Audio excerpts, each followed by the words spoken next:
우리 이 시간에는 마태복음 13장 비유 해설입니다.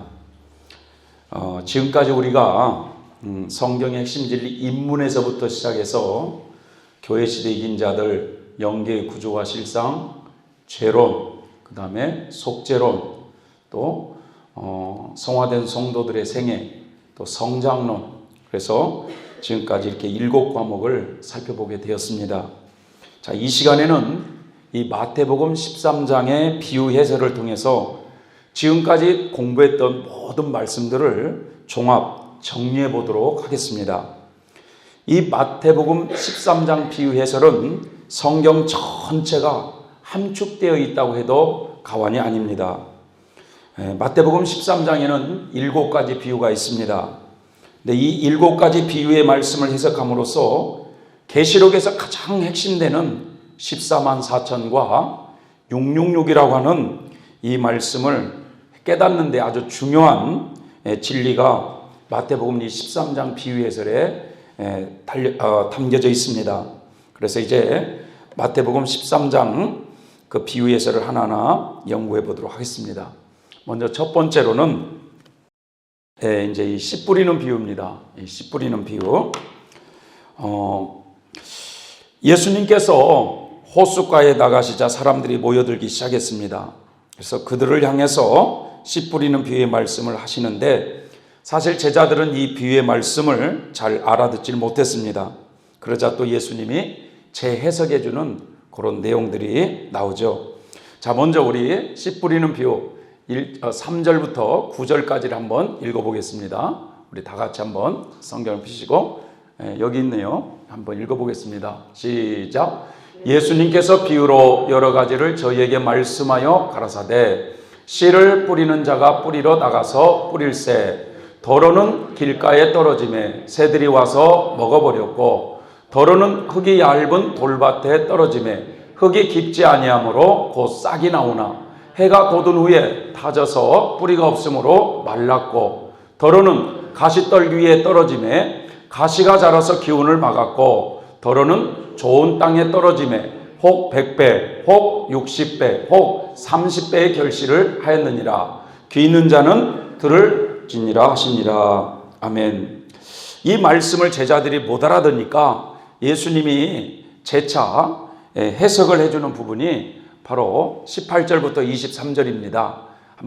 다시 한번 또 읽어볼까요? 시작. 그런즉 씨 뿌리는 비유를 들으라. 아무나 천국 말씀을 듣고 깨닫지 못할 때는 악한 자가 와서 그 마음에 뿌리운 것을 빼앗나니 이는 곧 길가에 뿌리운 자요 돌밭에 뿌리웠다는 것은 말씀을 듣고 즉시 기쁨으로 받되 그 속에 뿌리가 없어 잠시 견디다가 말씀을 인하여 환난이나 핍박이 일어나는 때에는 곧 넘어지는 자요 가시떨기에 뿌리웠다는 것은 말씀을 들으나 세상의 염려와 재리의 유혹에 말씀이 막혀 결실치 못하는 자요 좋은 땅에 뿌리웠다는 것은 말씀을 듣고 깨닫는 자니 결실하여 혹 100배, 혹 60배, 혹 30배가 되느니라 하시더라. 아멘. 자, 농부가 씨를 뿌리는데 처음에는 어디에 뿌렸다고 했습니까? 길가밭에 뿌려졌어요. 자, 길가라면 사람들이 말이죠, 다니는 딱딱하게 굳은 땅을 말해요. 그 씨앗을 뿌려도 싹이 나거나 뿌리가 내릴 수가 없는 그런 굳은 땅입니다. 그 다음에는 흙이 얇은 돌밭에 뿌려졌다고 했습니다. 이 돌밭에 뿌려진 씨앗은 흙이 얇고 밑에 돌이 많으니까 제대로 뿌리를 내릴 수가 없는 겁니다. 뿌리가 내리고 싹이 날지라도 햇빛이 쨍쨍 내려지고 가뭄 상태가 계속되니까 그 돌밭에 뿌려진 씨앗은 자라지 못하고 말라 비틀어져 버렸다는 겁니다. 그러니까 그대로 죽어가는 거죠. 다음에는 가시떨기로 우거진 밭에 씨앗이 뿌려졌어요. 그런데 이 가시가 우거지게 되니까 제대로 햇볕을 받지 못하고 곡식이 제대로 성장을 못하게 되는 겁니다. 싹은 나고 뿌리는 내리지만 제대로 열매를 맺을 수가 없더라는 거예요. 그 다음에는 좋은 땅에 뿌려졌다고 했습니다. 땅 자체가 좋은 거예요. 여기에 씨앗이 뿌려지면 밑으로 뿌리가 내리고 위로 싹이 나서 적당한 햇빛과 수분과 영양분에 의해서 사람이 잘 관리만 해주면 무럭무럭 자라해서 60배, 100배, 30배, 60배, 100배의 그런 열매를 맺을 수 있는 밭이라는 것입니다. 자, 이렇게 네 종류의 밭이 나오고 있는데 이건 비유이기 때문에 하나하나 좀 단어들을 해석해 보면, 먼저 이 씨를 뿌리는 자가 씨를 뿌리는데 그 씨가 더러는 길가, 더러는 돌밭, 더러는 가시밭, 더러는 좋은 밭에 뿌려졌다고 하는데, 씨가 뭐냐 이거예요. 씨가 이 씨는 하나님의 말씀이에요. 말씀. 그런 하나님의 말씀인데, 씨앗이 하나님의 말씀인데, 씨앗이 뿌려진 밭은 하나님의 말씀을 어디다 부대요? 사람들의 심령에게 뿌려지잖아요. 심령, 마음밭. 이 씨앗이 뿌려진 밭은 사람의 마음밭을 의미하고, 그러면 씨앗을, 말씀을 뿌리는 사람은 누구냐? 복음을 전하는 전도자다, 이렇게 볼 수가 있겠죠. 자, 그래서 하나님께서는 사람들의 마음의 종류를 네 종류로 구분하고 있다는 거예요. 네 종류. 첫째는 이 세상에는 길가와 같은 마음밭을 가진 사람이 있다는 거예요. 둘째로는 돌밭과 같은 마음밭을 가진 사람이 이 세상에는 있다라. 세 번째로는 이 가시밭과 같은 마음밭을 가진 사람들이 있고, 넷째는 좋은 밭과 같은 마음밭을 가진 사람들이 있다는 겁니다. 그래서 이 세상에 사는 모든 사람들은 네 종류의 마음밭 중에 하나를 가지고 있어요. 누구나 다. 예. 여러분은 이 마음밭 중에 어느 밭이라고 생각이 드십니까? 예. 좋은 밭? 가시밭? 아주 뜨거운 심정으로 막 성령의 은사도 충만하게 받아서 사람들에게 병도 고쳐주고 항상 성경을 봐가면서 신앙생활을 잘 하시는 어느 권사님이 있었어요. 그래서 자기는 항상 이 좋은 밭과 같은 마음밭을 가지고 있다고 생각을 했는데, 어느 날 그냥 며느리하고 그냥 대판 싸움을 해가지고 완전히 그냥 기분이 말이 아니에요.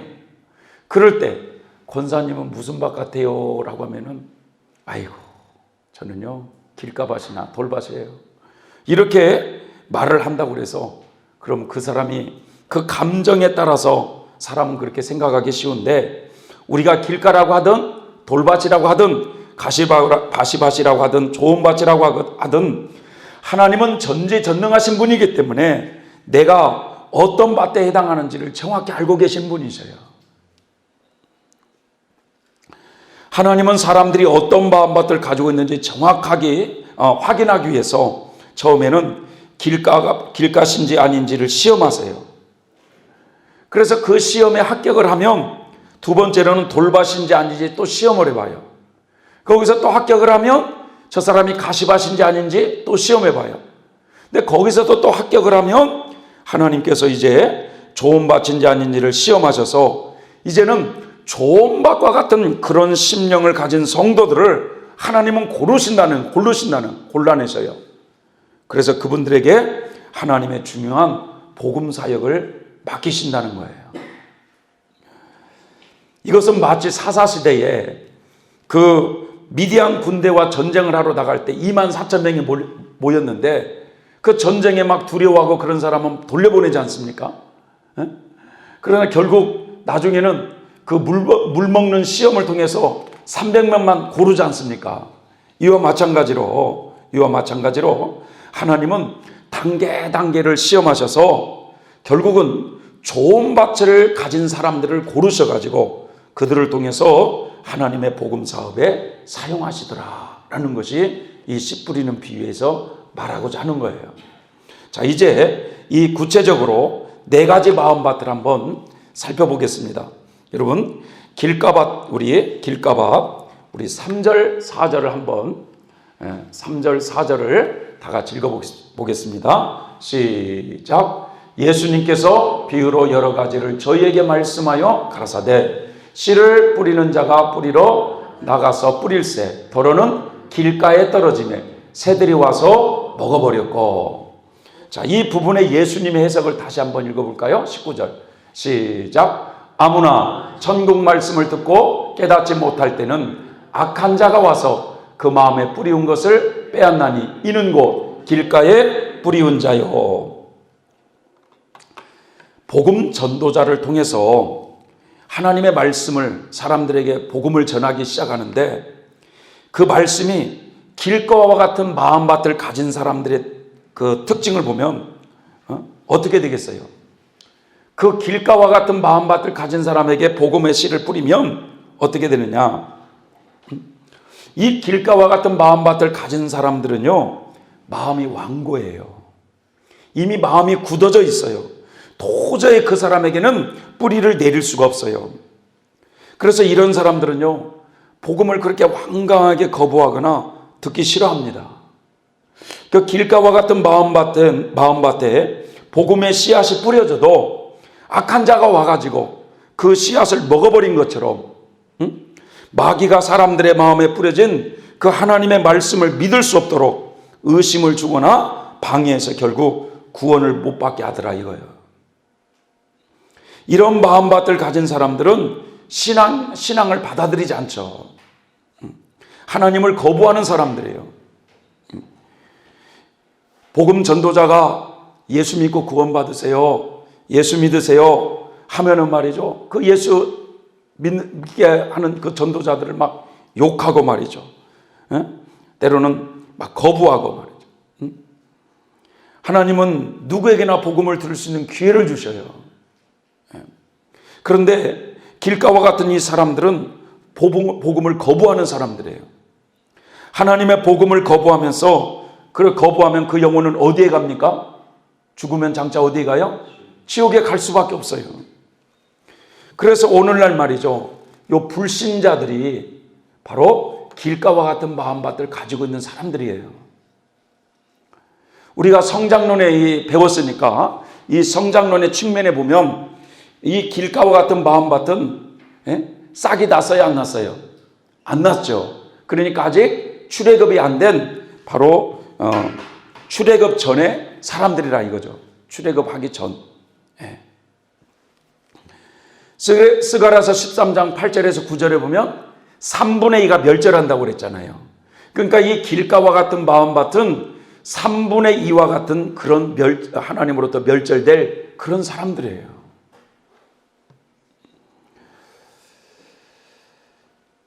그런 사람들이 죽을 때까지 복음을 거부하면 지옥에 갈 수밖에 없어요.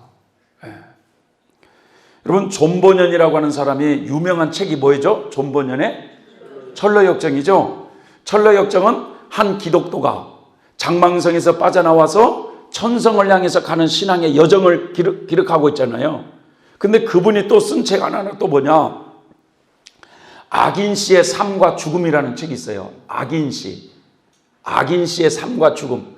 이건 완전히 정반대야. 정반대.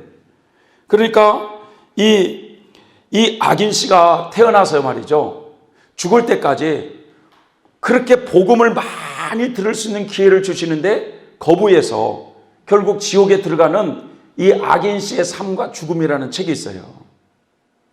근데 그 책에 딱 보면은요, 이 악인 씨가 딱 태어났는데 부모님들이 예수님을 믿고 있는 분들이에요. 여러분, 그렇다면 그 악인 씨에게는 복음을 접할 수 있는 기회가 쉬우니까 얼마나 축복받는 인생이었습니까? 그렇지 않습니까, 여러분? 그런데 부모님들이 그렇게 예수를 믿으라고 해도 거부해요. 그래서 이 부모님들은 그 자식이 굉장히 안타까워서 좋은 믿음의 스승을 그 아들에게 붙여줬어요. 그럼에도 불구하고 그 스승의 말을 거부해요, 아들이. 그러다가 부모님들이 이제 연세가 들어가지고 어느 정도 재산을 갖다가 그 아들에게 물려주고 세상을 떠났어요. 그러니까 부모님들이 물려준 그 재산을 가지고 사업한다고 사업하다가 그냥 술 친구를 만나고 그래가지고 다 말아먹어가지고 이제 빚쟁이게 이제 그런 신세가 됐어요. 그러니까 이 악인 씨가 말이죠, 장가는 가야 되겠는데 어떤 여자를 생각하고 있느냐? 돈 많은 여자를 생각하는 거야. 돈 많은 여자. 그래가지고 주변을 찾아보니까 어느 부잣집 딸이 있는데 그 부모님들이 많은 유산을 그 딸에게 물려주고 죽었다는 소식을 알았어요. 그래서 그 딸이 교회를 열심히 다니는 그 모습을 보면서 그 딸과 결혼하려고 교회를 열심히 자기가 다녀요. 이 악인 씨가. 신앙 서적도 읽어가면서 그 여자하고 데이트하면서 막 해가지고 결국은 결혼을 했어요. 결혼을 했는데 결혼을 해가지고 그 부인이 남자의 빚을 다 갚아줬어. 그러더니 이제 교인들이 집으로 와갖고 구역예배도 드리고 막 그럴 거 아니에요? 언제부턴가 불평을 하기 시작하면서 그런 사람들 못 오게 하고 심지어는 부인도 교회를 못 나가게 한 거예요. 이제 다니지 말라고. 그 부인이 마음이 얼마나 아팠겠어요. 부인이 말이죠. 그렇게 교회를 가라고 그래도 안 가요. 그러다가 부인이 죽을 때 정말 당신이 하나님을 찾으시라고 그렇게 했는데 안 나갔어요. 그리고 부인이 좀 남겨놓은 그 재산 가지고 장사하다가 다 또 말아먹었어요. 그러다가 이제 말이죠. 그 술을 갖다 즐겨하면서 술집 가가지고 술집 여자를 이제 만나가지고 재혼을 했네. 그런데 이 술집 여자는 그 자기의 그 부인과 성격이 전혀 다른 분이야. 그 부인은 말이죠. 그래도 신앙심이 있어가지고 그렇게 섬기면서 그렇게 하는데 이 술집 여자는 남편이 한마디 하면 그 여자는 10마디를 하는 여자예요. 나중에는 말이죠. 완전히 그 술집 여자에게 마치 닭이 말이죠. 트럭을 다 뽑히는 것처럼 다 뽑히고 비참하게 죽은 것이 악인의 삶과 죽음이라는 책이에요. 악인 씨의 삶과 죽음. 그게 무슨 말이냐? 하나님은 그렇게 복음을 들을 수 있는 기회를 수없이 줬다 이거예요. 그 사람에게. 그럼에도 불구하고 인간 스스로가 그 끝까지 복음을 거부하면서 지옥을 향해서 가는구나라는 것을 알 수가 있어요.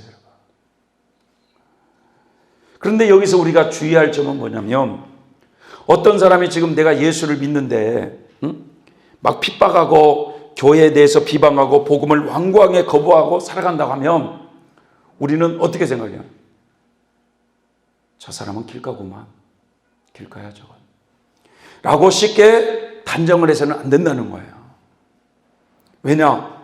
사도 바울 같은 사람도 그렇게 핍박했던 자가 나중에는 복음을 받아들이고 위대한 복음 전도자가 되지 않습니까?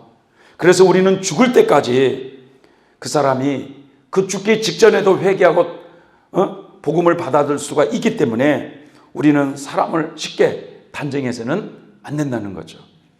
우리는 끝까지 복음을 전해야 될 줄 믿습니다. 자, 그래서 이 길가와 같은 마음밭은요, 그 마음에 복음의 씨앗이 나도 전에 씨앗이 나기 전에 마귀가 와가지고 주워 먹어버렸기 때문에 구원받지 못한 상태, 즉 출애굽 못한 사람임을 알 수가 있어요. 하나님은 모든 사람에게 복음을 들을 수 있는 기회를 주셔서 그 사람이 길가밭인지 아닌지를 시험하셔요. 자, 길가와 같은 마음밭인지 아닌지를 시험할 때 성령의 감동으로 복음을 받아들이라고 한 사람은 그 시험에서 합격한 거예요, 이제. 그래서 길가밭에서 벗어난 거죠.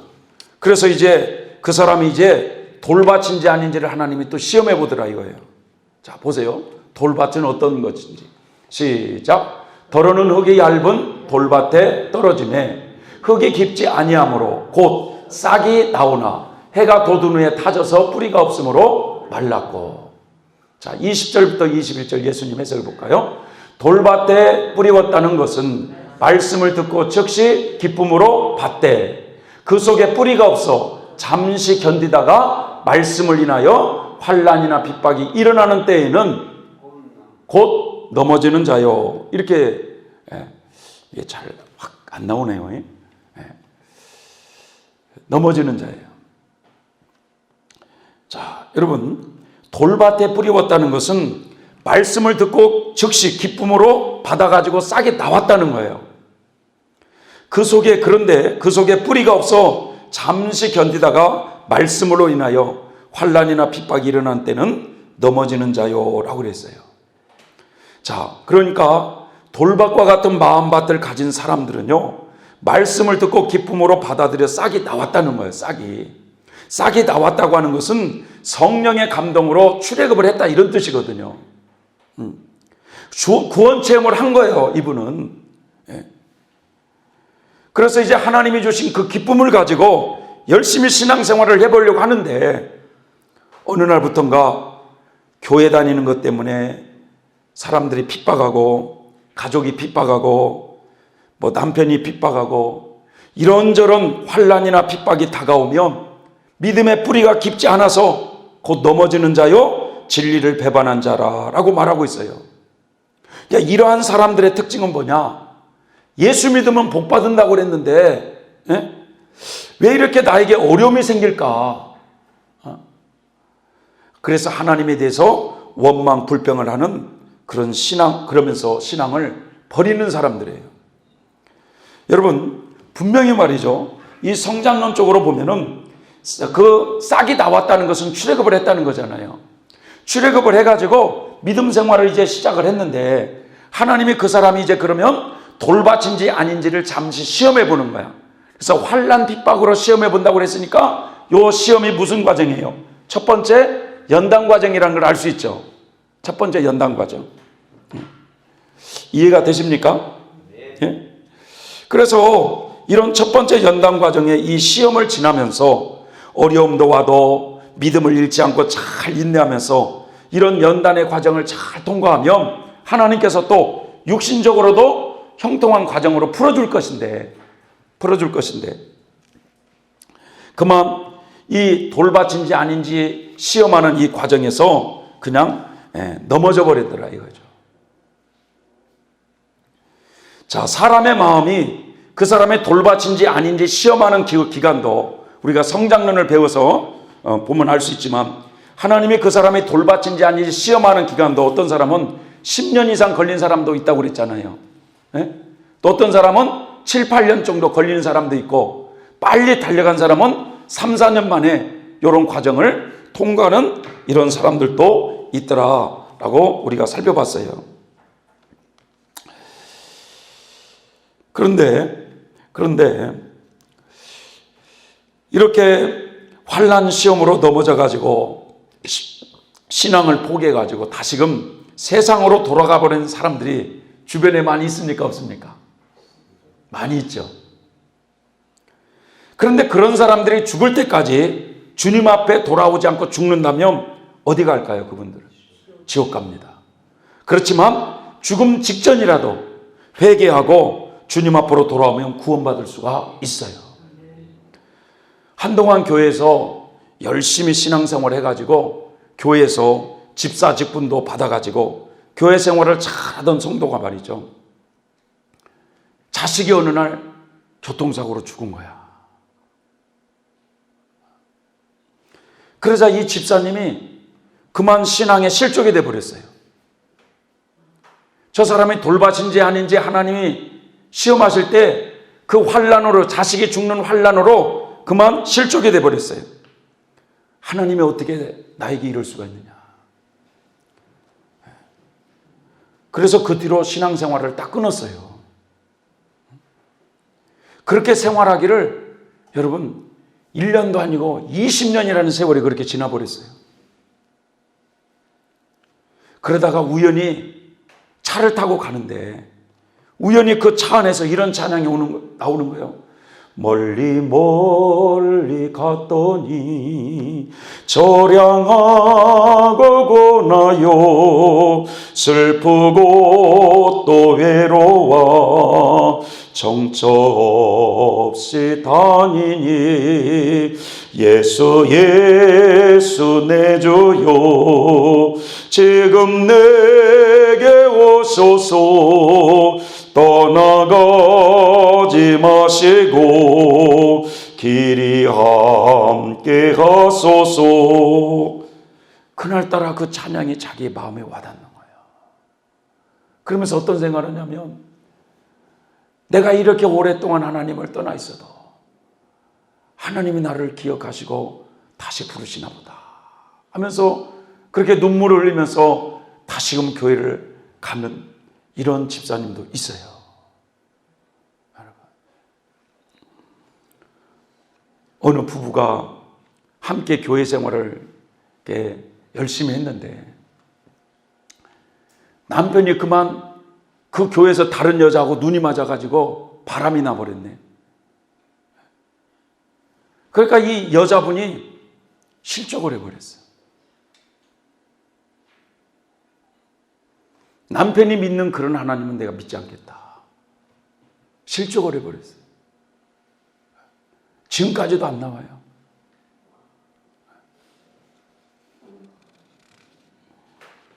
자, 이런 사람들은요, 이 돌박과 같은 환난과 핍박이라는 시험하는 과정에서 넘어진 사람들이에요.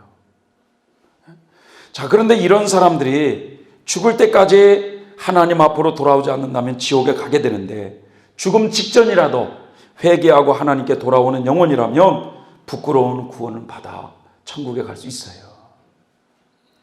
이처럼 하나님은 이제 그 사람의 마음밭이 돌밭인지 아닌지를 시험하시기 위해서 환난이나 핍박을 허락하신다는 거예요. 그래서 시험하는 그 과정에서 경제적인 어려움으로 시험을 당하기도 하고, 몸의 질병으로 시험을 당하기도 하고, 사람과의 관계 속에서 시험을 당하기도 하고, 다양하게 우리가 시험을 받는데 그 시험의 과정이 길게는 10년 이상 걸리는 사람도 있고 7, 8년 걸리는 사람도 있고 3, 4년 걸리는 사람들도 있다라는 거예요. 자, 그런데 그 시험의 과정을 잘 인내하면서 그 과정을 통과한 성도들에게는 또 다른 단계로 하나님이 이끌으시는데, 그게 바로 뭐냐? 가시밭이라 이거예요. 가시밭. 자, 7절 말씀을 한번 읽어볼까요? 가시밭은 어떤 사람들인가? 더러는 가시떨 위에 떨어지매 가시가 자라서 기운을 막았고. 자, 예수님의 해석을 한번 볼까요? 시작. 가시떨기에 뿌리웠다는 것은 말씀을 들으나 세상의 염려와 재리의 유혹에 말씀이 막혀 결실치 못하는 자요. 누가복음 8장에 보니까 이렇게 나와 있어요. 가시떨기에 떨어졌다는 것은 말씀을 들은 자니 지내는 중에 이생의 염려와 재물에 대한 유혹과 일락이 기운이 막혀 온전히 결실치 못하는 자요 라고 이렇게 되어 있어요. 그러니까 이 가시밭은요, 싹이 나고 어느 정도는 자라요. 어느 정도는 자라지만 열매를 맺을 만큼 튼튼하게 성장할 수는 없는 밭이에요. 이 가시가 자라가지고 기운을 막았다고 하는 이 가시는 세상의 염려, 물질에 대한 유혹, 세상의 즐거움, 이런 것들이 가시를 딱 막아가지고 좋은 열매를 맺지를 못하는 이런 사람들이더라 이거예요. 그러니까 이 가시가 말이죠, 그 사람의 영혼을 성장하지 못하도록 다 막고 있어요. 우리가 성장론에서 이걸 해석해 보면 또 이걸 쉽게 이해할 수 있어요. 자, 그 사람이 돌밭인지 아닌지 시험하는 과정을 잘 통과했어요. 그러면 이제 가시밭 같은 이 과정은 환난 핍박이 아니거든요. 그래서 이 가시밭은 세상의 쾌락을 놓지 못하고, 재물에 대한 욕심을 놓지 못하고, 이런 것 때문에 열매를 맺지 못하는, 그래서 신광야 축복 과정에 있는 성도를 가르쳐 말씀하고 있다는 거예요.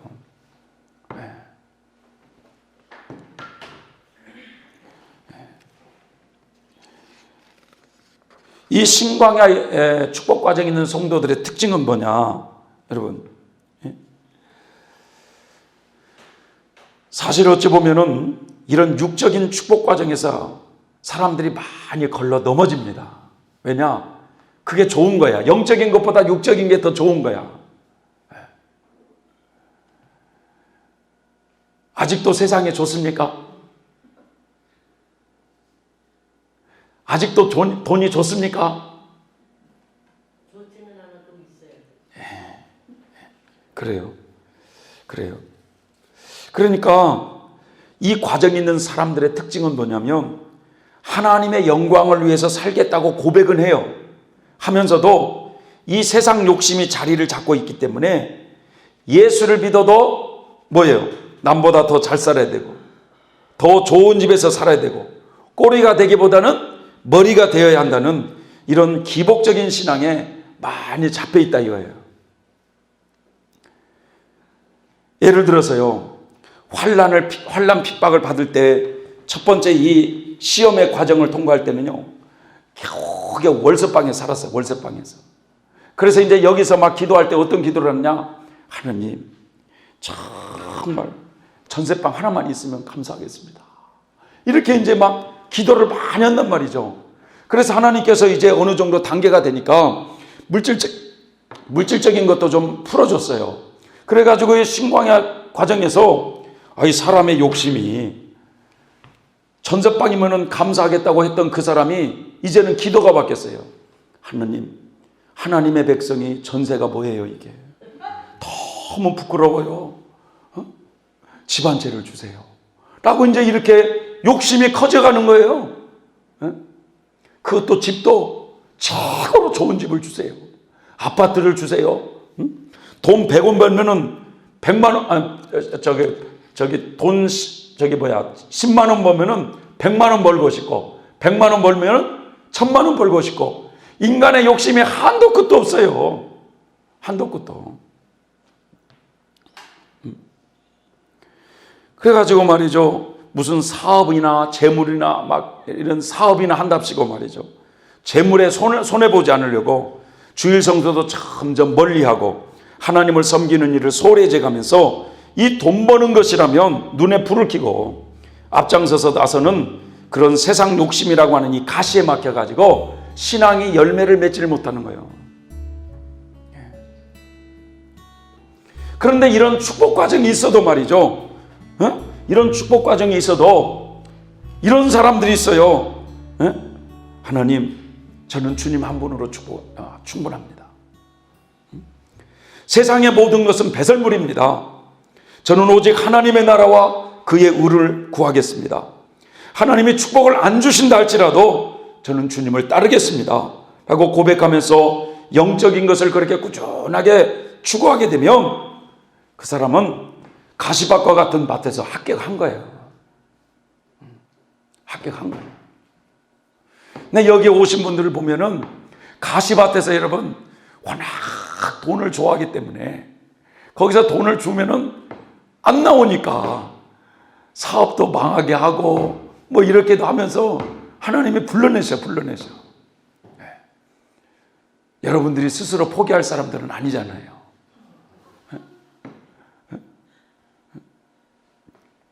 그래서 이제 저는 주님 한 분으로 만족합니다 하면서 세상 것을 다 잃은다 할지라도 주님을 따라가겠습니다. 이런 마음 같으면요, 이런 축복 과정에서 이제 너는 합격했다 해서 그 사람을 좋은 밭인지 아닌지, 그 사람이 이제 좋은 밭인지 아닌지 시험의 과정을 해봐요. 그게 바로 두 번째 시험 연단 과정이에요. 요 두 번째 연단 과정에 들어온 사람은 좋은 밭이라는 게 아니라 그 사람이 좋은 밭인지 아닌지 이 과정에서 시험해 본다 이거예요, 지금. 그래서 이 두 번째 연단 과정에 이제 들어가면은 말이죠. 거기서 막 죄와 싸우면서 넘어지기도 하고 또 막 순간순간 하나님 앞에 회개하기도 하고 막 그런 과정을 계속 싸우다가 하나님이 이제 그런 과정을 딱 통과하면 너는 좋은 밭이다 라고 하나님이 인정하시는 때가 있다 이거예요. 그래서 한번 볼까요? 좋은 밭의 특징을 8절 시작. 더러는 좋은 땅에 떨어짐에 혹 100배 혹 60배 혹 30배의 결실을 하였느니라. 자, 예수님의 해석을 볼까요? 시작. 좋은 땅에 뿌리웠다는 것은 말씀을 듣고 깨닫는 자니 결실하여 혹 100배 혹 60배 혹 30배가 되었느니라 하시니라.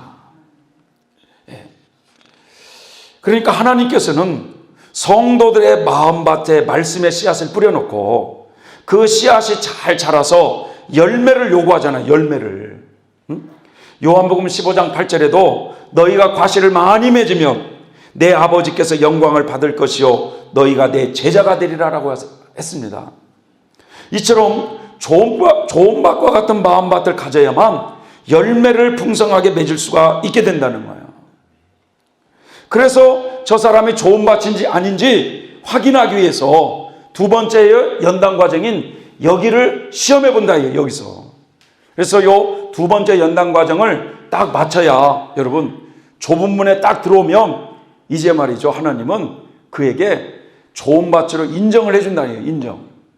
그래서 여러분 적어도 말이죠, 적어도 저 사람이 좋은 밭이다라고 하나님 앞에 인정을 받으려면 어린아이 단계를 벗어나야 돼요.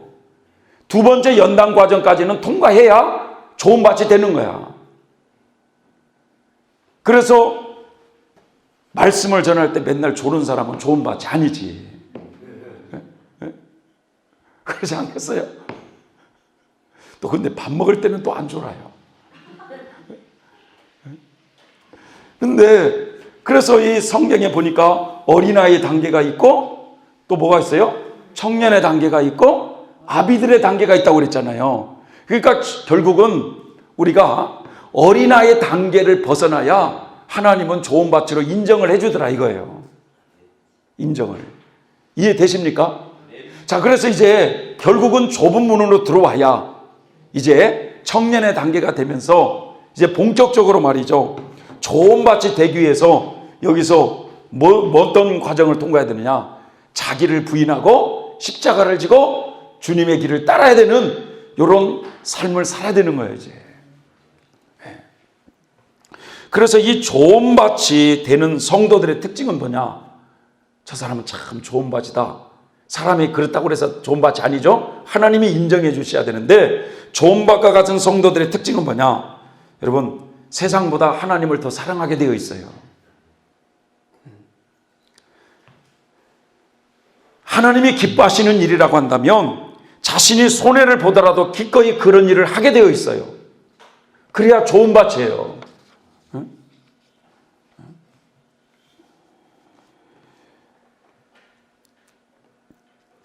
그래서 하나님께서는 그런 과정을 잘 통과해서 좋은 밭으로 인정하면서 중요한 사역자로 삼아서 하나님의 사업에 충성스러운 일꾼으로 사용하신다. 그러니까 교회 시대 동안에 가장 좋은 밭으로 인정받아서 빛의 열매를 30배, 60배, 100배의 열매를 맺은 사람들이 누구냐? 입맞는 종 14만 4천이라는 거예요. 이분들이야말로 하나님께서 가장 좋은 밭으로 인정한 사람들이에요. 그 다음으로는 광야 연단 과정 속에서 신앙의 정절을 지키다가 목숨을 바친 순교자들이 있죠. 이분들도 두 번째로 익은 열매가 되어서 두 번째로 좋은 밭과 같은 그런 마음밭을 가진 심령들이에요. 또 세 번째로는 순교는 못할 때 할지라도 그 환난 속에서 믿음을 지키면서 끝까지 대환난을 통과해서 익은 열매가 되어서 살아서 천년왕국에 들어가는 이런 사람들도 좋은 밭이라 이거예요. 좋은 밭. 그래서 이 씨 뿌리는 비유의 결론은 뭐냐? 하나님은 모든 사람들에게 저 사람이 길가밭인지 아닌지, 돌밭인지 아닌지, 가시밭인지 아닌지, 좋은 밭인지 아닌지를 시험 과정을 통해서 좋은 밭과 같은 사람들을 골라내시더라 이거예요, 하나님은. 그래서 그런 사람들에게 더 풍성한 하나님의 은총을 부어주셔서 하나님의 귀한 이런 복음 사업에 사용하시는 그릇으로 하나님 부르시더라. 이해되십니까? 네? 네. 두 번째로는 이 겨자씨 비유가 있어요. 겨자씨 비유. 자, 우리 다 같이 한번 읽어볼까요? 시작. 또 비유를 베풀어 가라사대 천국은 마치 사람이 자기 밭에 갖다 심은 겨자씨 한 알 같으니 이는 모든 씨보다 작은 것이로되 자란 후에는 나물보다 커서 나무가 되매 공중의 새들이 와서 그 가지에 깃들으느니라. 아멘. 자, 이 겨자씨 비유는요, 한 사람을요 장성한 믿음을 가진 큰 사역자로 만드셔가지고 신앙이 아직 어린 성도들을 양육하게 하시겠다고 하는 하나님의 목양 사업을 보여주고 있어요. 그래서 이 비유를 우리가 정확히 잘 해석하면 여러분, 교회 시대 입맞는 종 14만 4천이 어떤 분들인가를 이해할 수가 있어요. 자, 부분적인 해석을 보면 천국은 마치 이와 같다. 이거예요. 이와 같다. 자, 자기 밭에 겨자씨 하나를 심었어요. 작은 거지만 겨자씨 하나를 딱 심었어요. 그런데 그 겨자씨가 싹이 났어요. 싹이 났어. 그리고 그 싹이 난 겨자씨가 점점 세월이 흐른 뒤에 자라가지고 나중에는 장성한 겨자나무로 딱 되니까 공중의 새떼들이 그 겨자나무에 깃들이더라. 천국은 마치 이와 같다. 이렇게 되어 있어요. 자, 그럼 먼저 여러분, 자, 부분적인 해석을 보면 자기 밭에 겨자씨 하나를 심었다는 것은 뭘까? 그것은 우리 마음밭에 복음의 씨앗을 뿌렸다, 이런 뜻이죠. 이해되시죠? 네? 복음의 씨앗을 뿌렸다. 자, 두 번째로는 그럼 이제 그 씨가 싹이 나왔다는 의미는 뭐예요? 여기 보니까 겨자씨는 뭐예요? 하나님의 말씀. 자, 그 씨가 싹이 나왔다는 건 뭐예요? 구원을 받았다. 출애굽을 했다. 출애굽을 했다. 이해되시죠? 그러면서 싹이 나서 이제 자랐다는 의미가 뭘까요? 자랐다는 의미가. 자랐다는 의미가. 구원받은 성도가 성령의 도우심으로 영적으로 성장했다. 성장되어 가고 있다. 이런 뜻이에요. 자, 그 다음에 이제 그러면 이렇게 여러분 자라가는 데 있어서 성장되어 가는 데 있어서는 세월이 흘러야 돼요? 안 흘러야 돼요? 흘러야 되겠죠. 세월이 흘러야 돼요. 다섯 번째로는 이제 겨자씨가 자라가지고 장성한 겨자나무가 되었다는 거예요. 장성한 겨자나무가 되었다. 이것은 믿음이 점진적으로 성장하여 이제는 높은 신앙의 경지, 장성한 믿음을 가진 성도가 되었다는 의미예요. 자, 그렇게 되니까 공중의 새들이 거기에 깃들더라. 깃든다는 의미가 무슨 뜻일까요? 보호받는다, 양육받는다, 이런 뜻이거든요. 그래서 우리가 여기서 새를, 공중의 새를, 아까 씨 뿌리는 비유에서는 그 악한 자가, 공중의 새가 와서 먹어버렸잖아요, 씨를. 마귀로 해석했는데 여기서는 마귀로 해석하면 이상하잖아요. 이 공중의 새는 뭐냐? 광야길을 걸어가는 어린 성도들을 말하고 있어요. 그러니까 하나님은 장성한 믿음으로 자란 그런 성도에게 영적으로 아직 어린 성도들을 맡기셔서 양육받게 하시더라, 이런 뜻이거든요. 따라서 이 말씀의 핵심은 뭐냐? 한 사람이 예수님을 믿어서 구원을 받아가지고 영적으로 자라서 높이 성장해서 장성한 믿음을 가진 사역자로 성장하게 되면 아직 어린 양들을 양육하게 하신다는 거예요. 그래서 하나님은 하나님의 목양 사업을 이렇게 이끌어 가시겠다라는 말씀이에요.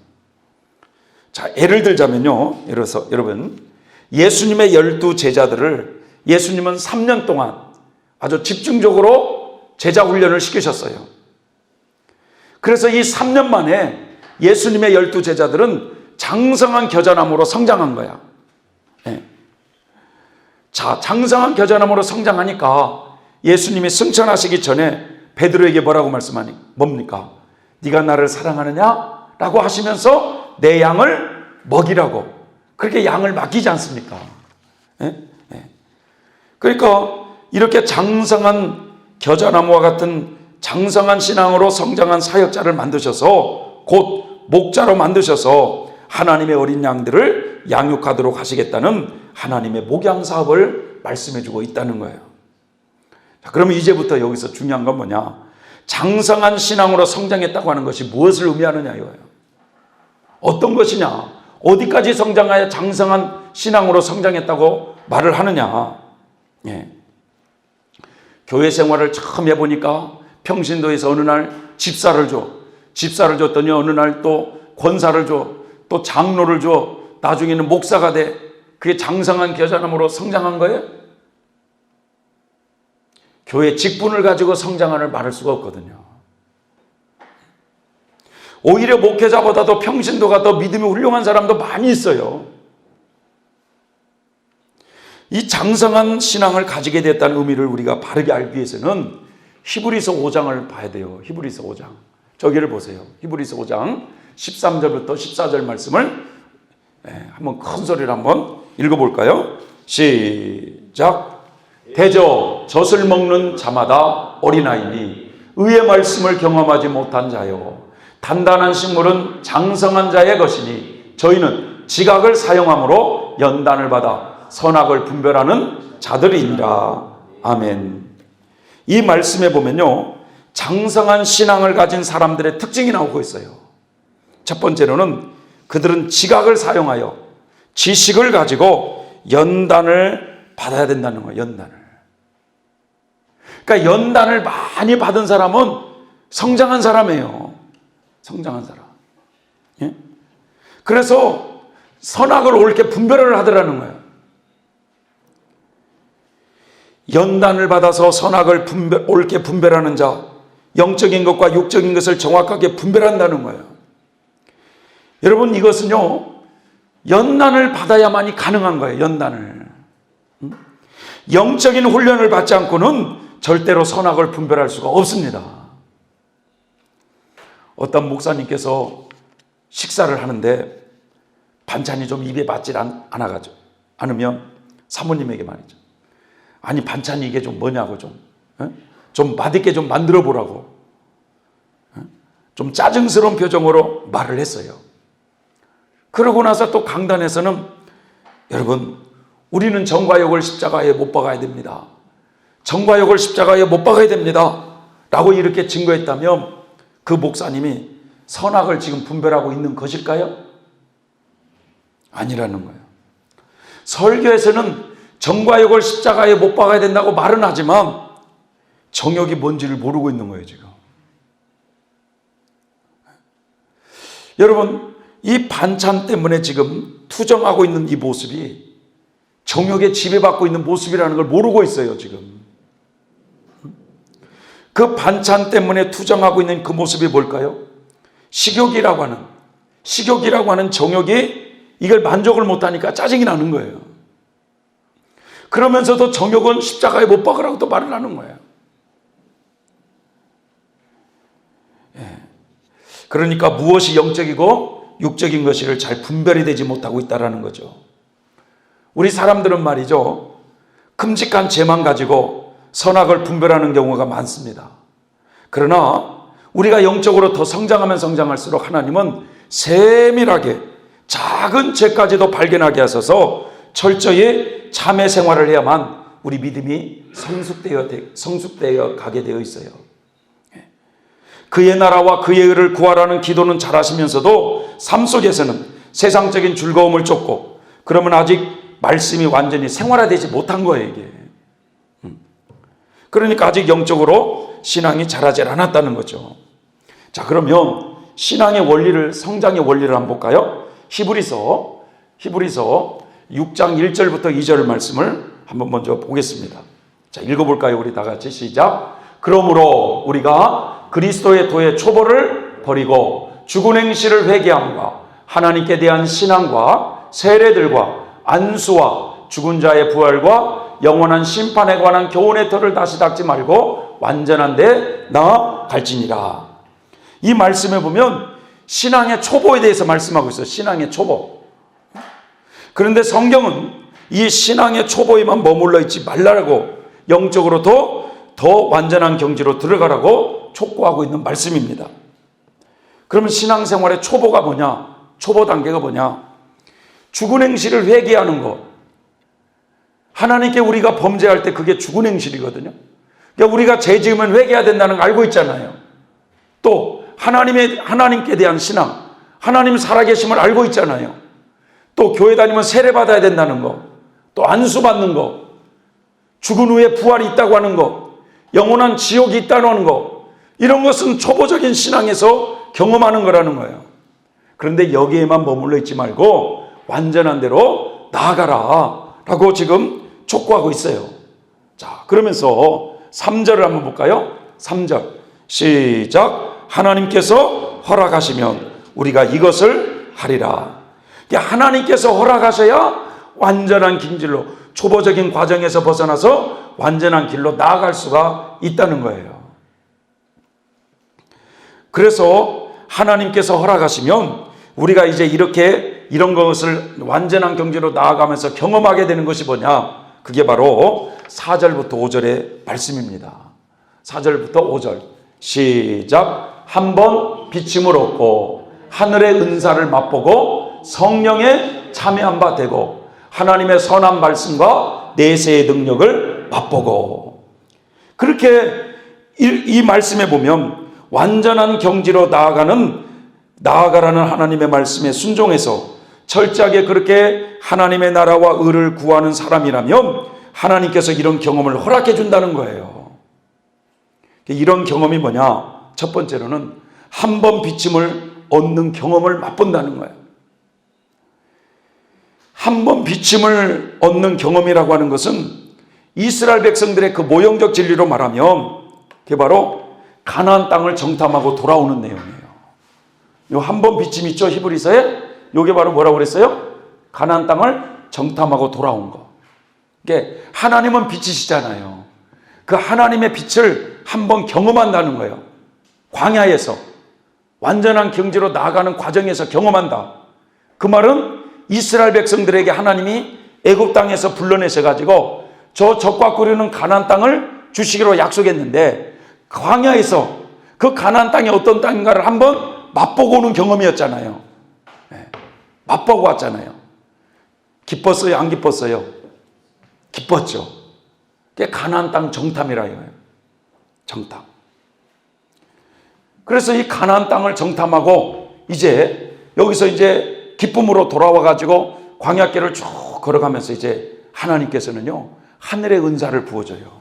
하늘의 은사. 왜? 하나님의 사역을 감당하는데 식어지지 말고 우리의 믿음을 튼튼하기 위해서 하늘의 은사를 부어준다 이거예요. 어떤 사람에게는 지혜의 말씀을, 어떤 사람에게는 지식의 말씀을, 어떤 사람은 병 고치는 은사를, 어떤 사람은 애언과 능력 행함의 은사를, 뭐 이런 다양한 성령의 은사들, 고린도전서 12장부터 14장에 나오는 그 성령의 은사 있죠.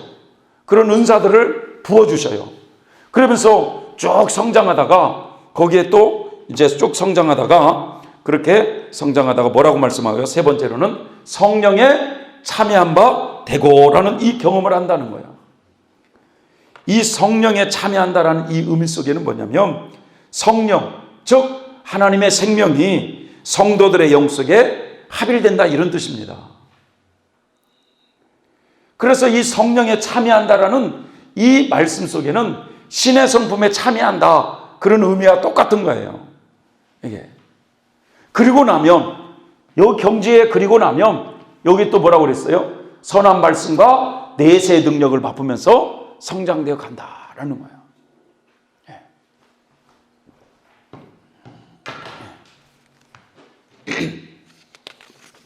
하나님의 생명이 내주 합일되었기 때문에 이제는 그 생명의 능력으로 인간의 능력이 아닌 하늘의 능력으로 내세의 능력을 경험하면서 살아가는 사람들이 된다라 이거예요.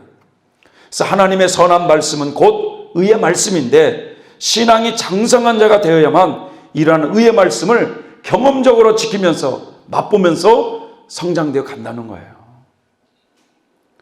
결론적으로 히브리서 5장 14절에서 장성한 자가 된 사람들의 특징은 뭐냐? 그것은 연단을 받아서 선악을 분별하는 사람들이고 의의 말씀을 경험하는 자라고 했으니까 그분들은 광야 연단 과정을 다 받아 마친 성도들을 의미하고 있어요.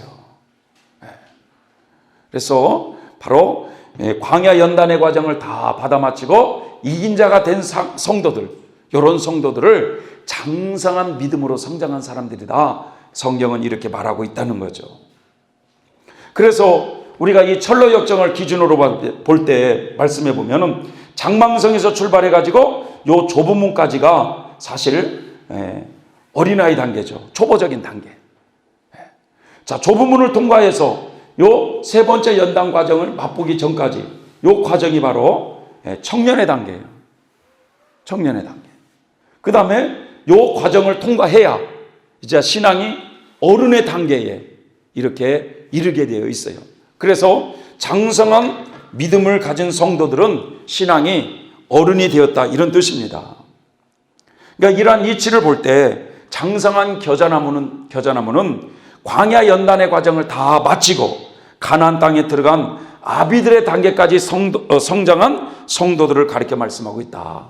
그분들이 입맞는 종 14만 4천이다.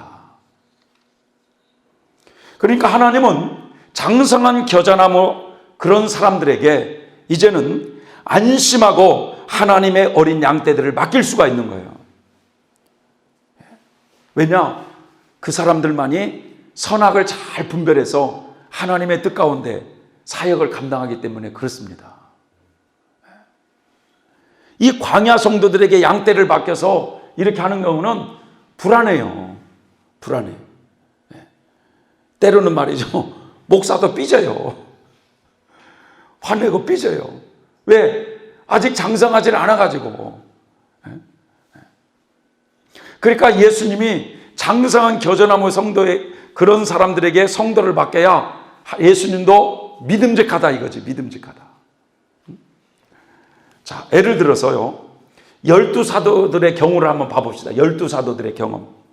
그분들은 영적으로 굉장히 빠르게 성장한 성도들인데 그분들이 처음 싹이 난 때가 언제였을까요? 12사도들이 처음 싹이 난 때가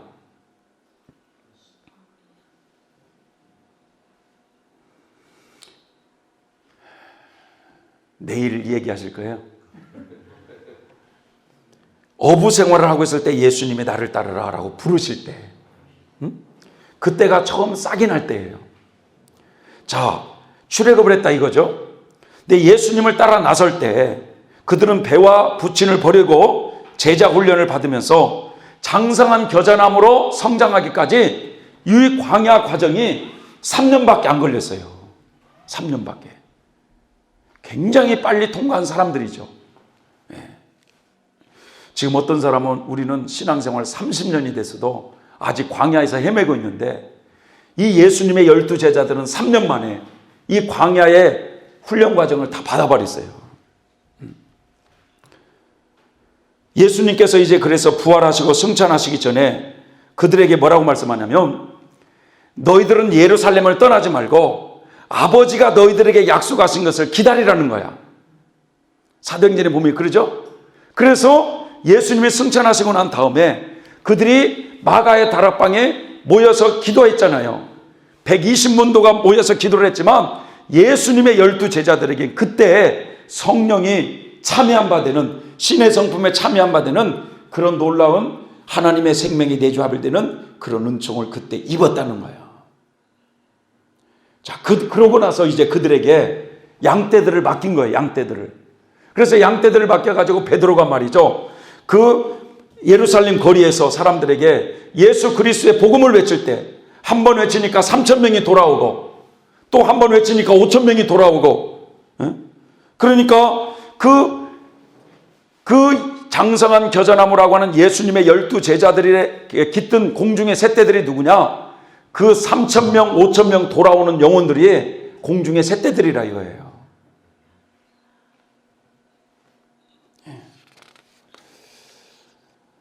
그래서 이 장성한 겨자나무인 12그루를 통해서 교회를 열게 하신 거죠. 교회 시대를.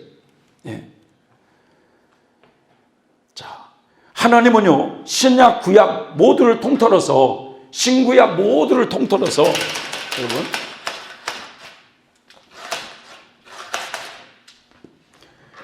구약 시대든 이 교회 시대든 통틀어서 하나님의 목양 사업을 지금까지 그렇게 이끌어 오셨다는 거예요.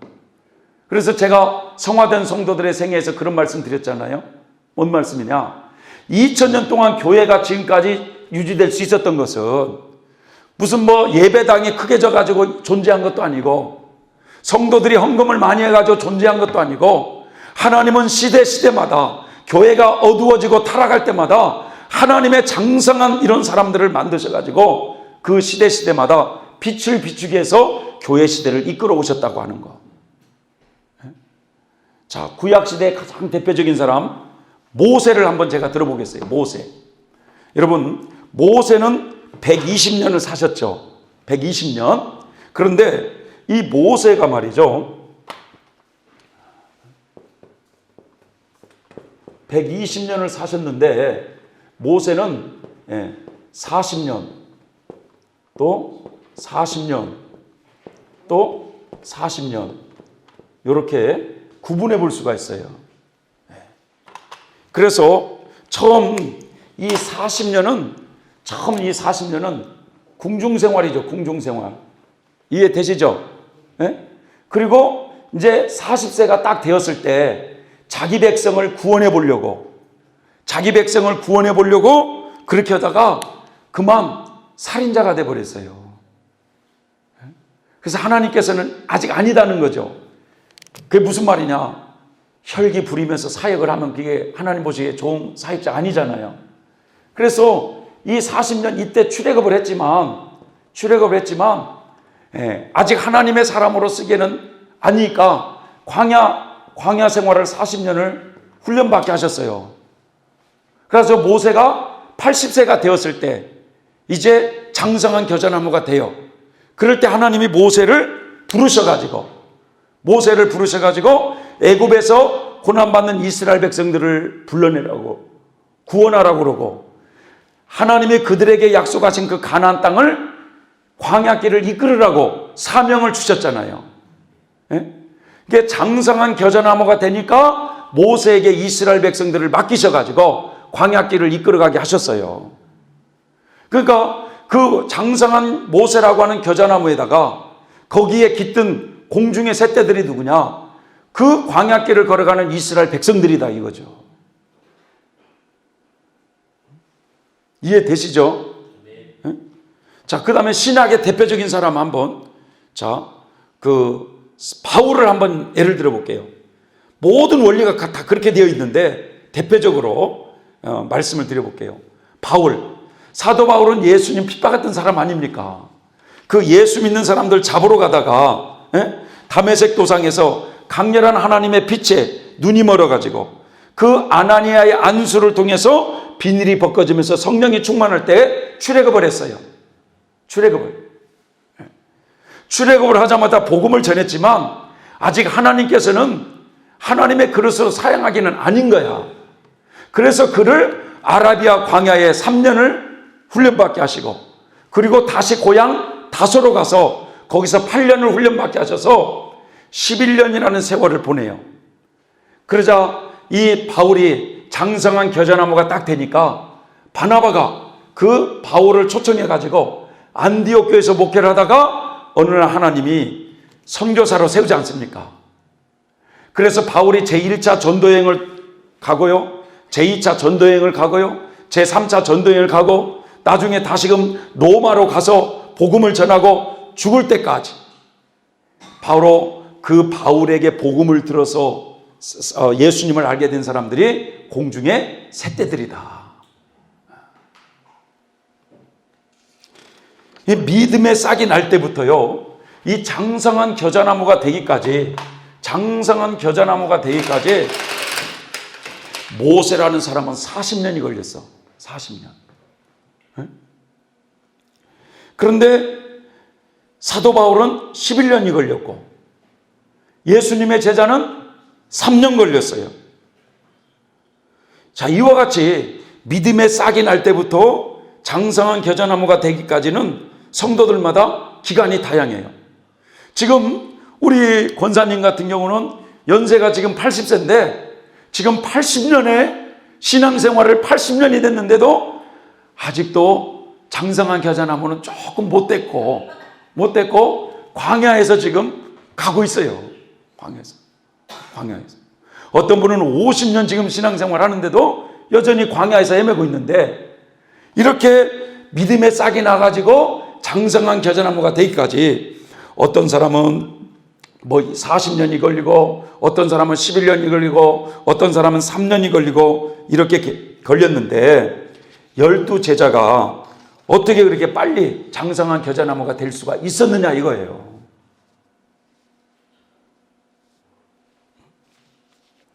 그것은요, 여러분, 그분들은 신앙생활을 출발할 때부터 여러분 가족이나 직업이나 모든 것을 버리고 예수님을 따랐기 때문에 빨리 성장할 수 있었다는 거예요. 처음 예수님을 믿을 때부터 세상적으로 얽매이기 쉬운 것들을 과감하게 버리고 주님을 따라 나섰다는 거예요. 그래서 제가 누누이 그랬잖아요. 좋은 영적인 군사가 되려면 세상에 얽매이는 것들이 벗어야 된다 이거예요. 가정이 얽매이고 직장이 얽매이고 사업에 얽매이고 이런 얽매이는 것들이 많다 보면 주님을 잘 따를 수가 없다는 거예요.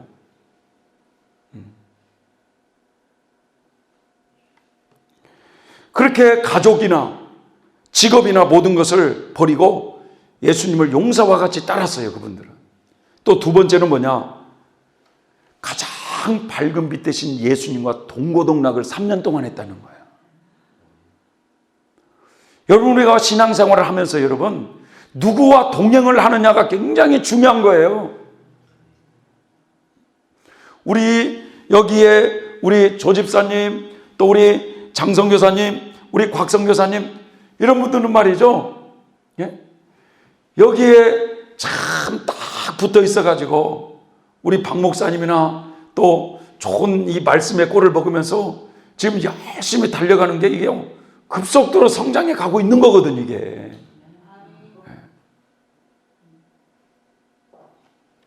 누구와 동행하느냐가 중요한 거예요. 그런데 목사도 잘 만나야지. 목사가 맨날 우리 어디 저기 먹으러 가자. 어디 거기 뭘 잘한다더라. 하면서 선전히 그런 식으로 하면은 빨리 성장하겠어요?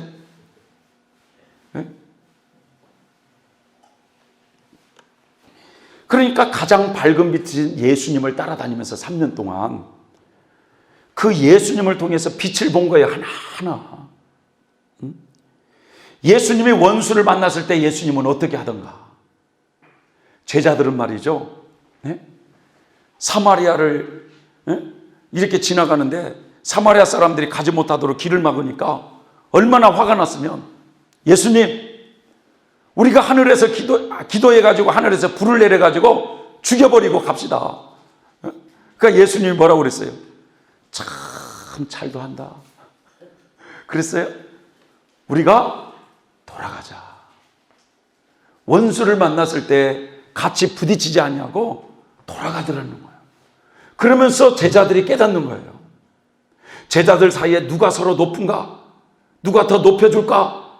그냥 이런 거에 현연하다가 예수님이 높아지고 자는 낮아질 것이요 낮아진 자는 높아질 것이라고 하는 천국의 위대한 법칙을 말씀하니까 그걸 깨닫는 거예요.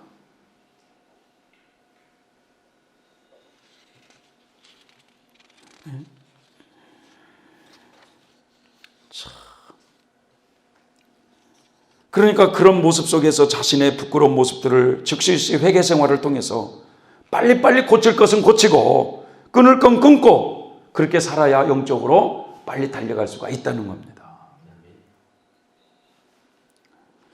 뿐만 아니라 내가 손해를 본다 할지라도 희생을 한다 할지라도 그 일이 하나님이 기뻐하시는 일이라고 한다면 뛰어들면서 살아야 돼야 성장되는 거예요. 믿습니까? 네? 여러분들이 여기서 말이죠.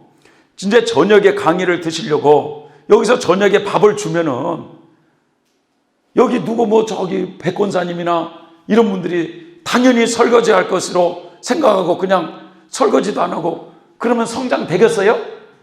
내가 밥 먹으면 내가 설거지를 해야지. 했어요?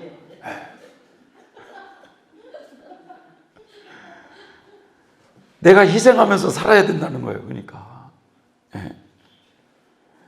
이해되시죠? 그럼 여기서 이제 한 가지 질문을 내보면 그럼 오늘날 저 조용기 목사님 같은 분들 있잖아요. 순복음교회 성도가 몇만이에요? 몇만. 지금은 많이 줄었을 것 같아. 옛날 막 50만이라고 그랬어. 50만. 50명도 안 돼가지고 허덕이는데 50만이래. 50만. 야, 그러면 우리가 생각할 때 어떤 생각이냐면 조용기 목사님은 장성한 겨자나무로 성장했기 때문에 저렇게 50만이라고 하는 그 어린 공중의 새떼들을 하나님이 저렇게 맡겨주시는구나 라는 생각이 드시죠? 드시죠? 그런 생각이 드시죠?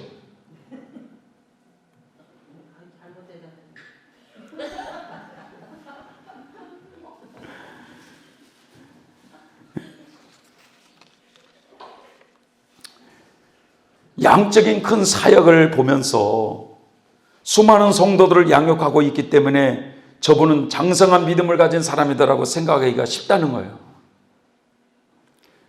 그런데 여러분, 장성한 신앙을 가진 성도들의 특징은 뭐냐? 이스라엘 백성들이 걸어가신 40년 광야 연단의 과정을 다 마친 성도들이야. 에? 빛과 어둠을 온전히 분별하는, 선악을 분별할 줄 아는 사람들이기 때문에 그런 사람들이 여러분 신앙의 거장으로서 장성한 믿음을 가진 사람이 된다는 거예요. 자, 조영기 목사님 같이 그렇게 외적으로 큰 사역을 하신 분이라 할지라도 여러분 생활 가운데 보면 육적인 어두운 부분들이 많이 있다는 거예요. 훌륭하시지만 그렇기 때문에 아직은 장성한 겨자나무와 같은 믿음을 가진 그런 사람이라고 말할 수는 없다는 거예요. 예를 들자면 목사님이 그 간증한 내용이에요. 조 목사님이 한 주간 동안 말이죠, 부흥회를 인도하고 토요일 날 늦게 들어왔어요. 그런데 토요일 날 들어오니까 얼마나 피곤하겠어요. 그죠? 네? 피곤하는데 주일이니까 또 주일날 말씀을 연구해가지고 주일 예배를 잘 섬겨야 될 거 아니겠습니까? 그래서 이제 토요일 날 저녁에 피곤하지만 주일 설교를 준비하려고 하는데 아니 모기가 말이죠, 막 몇 마리가 막 날아다니는 거야. 모기가. 그러니까 그냥 모기를 잡으면서 설교 준비가 잘 안 되는 거야. 그러다가 순간 사모님이 미운 생각이 드는 거야. 이 옆에 내가 모기는 안 자고 지금 뭐 하는 거야 지금 하면서 그 사모님을 순간 미운 마음이 확 들더라는 거야. 나는 이렇게 한 주간 힘들게 복음을 전하고 왔는데 집구석에 있으면서 모기도 안 잡고 이거 뭐 하냐고 막 이런 마음이 확 드는 거예요. 그래가지고는 순간 자고 있는 사모님을 깨워가지고 당장 모기 잡으라고 막 이러고 싶은 마음이 막 올라오더라는 거예요. 왜 이런 마음이 올라올까요? 왜 미운 마음이 올라올까요? 따라서 해보세요. 광야니까. 뭐니까요? 광야니까. 아직 광야에서 지금 연단의 과정을 다 마치지 못하고 제 문제가 해결되지 못하니까 범죄할 기회만 주어지면 그게 올라오더라 이거야.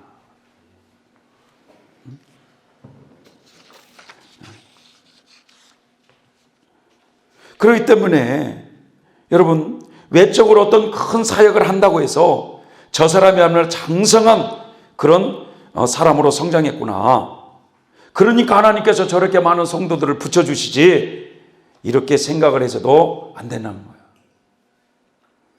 하나님께서는 교회 시대 2000년 동안 장성한 신앙을 가진 성도들 14만 4천 그루의 장성한 겨자나무를 만들어서 그분들에게 각 시대에 하나님의 양떼들을 맡겨서 양육받게 하셨다는 사실을 알아야 돼요. 그래서 이 장성한 겨자나무가 된 교회 시대 입맞는 종들 14만 4천 명 이런 분들이야말로 하나님 보시기에 가장 정상적인 사역자들이고 가장 믿음직한 일꾼이고 신앙의 어른들이라는 거예요. 그래서 이분들은 어린 양이 어디로 인도하든지 따라가는 자요. 구속받은 성도들 가운데 처음 익은 열매들로서 그 입에는 거짓말이 없고 흠이 없는 자들이더라. 이 14만 4천이 뭐냐? 상징수도 아니고 실제수라는 거죠. 실제수. 교회 시대 동안에 장성한 신앙으로 성장한 사람들이라 이거예요.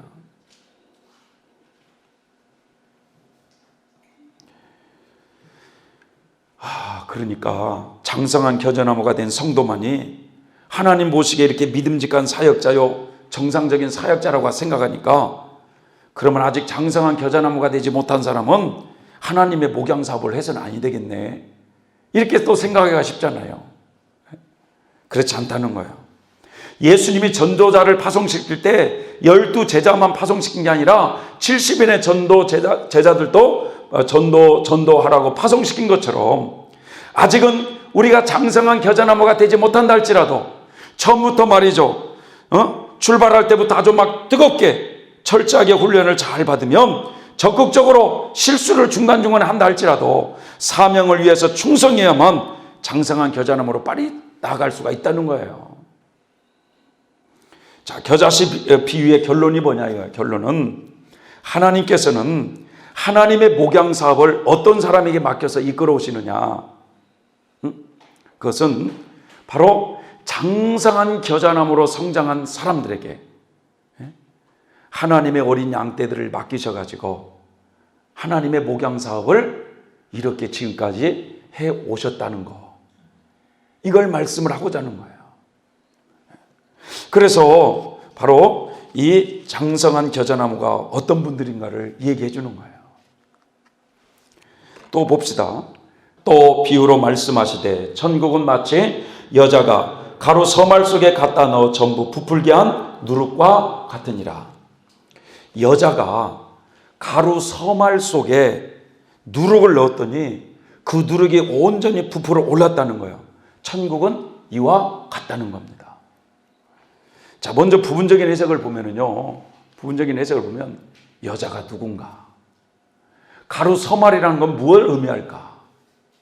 자, 여기서 여자는 말이죠. 예수님을 상징하고 있습니다. 예수님. 그럼 가루 서말은 뭐냐? 우리의 마음의 그릇이에요. 마음밭. 우리의 마음밭. 자, 그러면은 누룩은 뭐냐? 빛된 말씀.